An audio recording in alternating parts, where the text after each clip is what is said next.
हाथाय बाजार दखान गलाफोराव हाबनानै ट्रेक्टरनि सावगारियाव बहत होनो खावलायदों इउपिपिएल दोलोनि बिजाथि मन्टु बर'आ।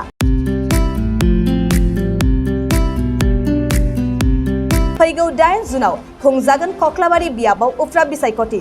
मोनफ्रोमबो दोलोनि बिजाथिफोरानो गामि गामि रायजो राजा नखराव लोगो हमनानै गावनि दोलोनि सावगारियाव बहत होनो खावलायदों।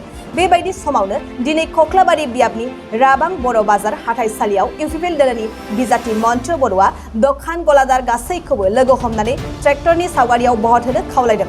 लोगोसे इयुन समाव रायजो राजानि सुखु दुखुआव अरायसम थाफागोनखौ फोरमायदों बिजाथि मन्टु बर'आ।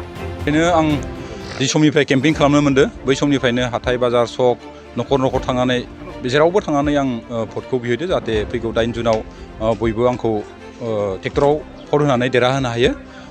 दिनैबो आं नैबे राबां बर' बाजारनि जि उइकलि बाजार बे उइकलि बाजाराव फैनानै जोंनि रायजोफोर बा जोंनि समस्थियाव गोग्लैनाय दखान पाहार बा बाजार खालामग्रा सुबुंफोरनि गेजेराव आं हाबनानै भटखौ बिदों आरो बिथांमोना बयबो बुंदों मा बिथांमोना 8 जुन खालि जों ट्रेक्टरावनो भट होगोन होननानै जोंनो बयबो खोथा होदो आरो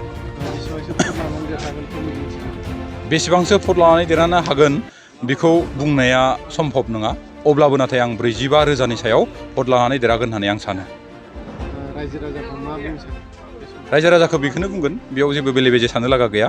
जिहेतु जोंहा इउपिपिएल जिएसपि आरो बिजेपि जमाहै जिहेतु काउन्सिलाव जा सरकारानो दंखायो नैबेयो खालिबोल' उफ्रा बिसायख'थि थामहिनबा जिखिनि संबिजिदारि नेम बे नेमखौल'सो फालिनाय नालाय ओंखायनो गुबुन गुबुन आफादफोरनि बिजाथिफोरनो होआलासेनो बा गुबुन गुबुन आफादनि बिजाथिफोरनि जाय बिथांमोना नांथाबनानै दं बिथांमोनाबो जाहाथे देरहाखानाय बिजाथि जोंनि मोनथाम दोलोनिफ्राय सायख'नानै होजानाय थामहिनबा आं ट्रेक्टरनि सावगारियाव जाहाथे बयबो भट होयो बेखौनो खावलायगोन।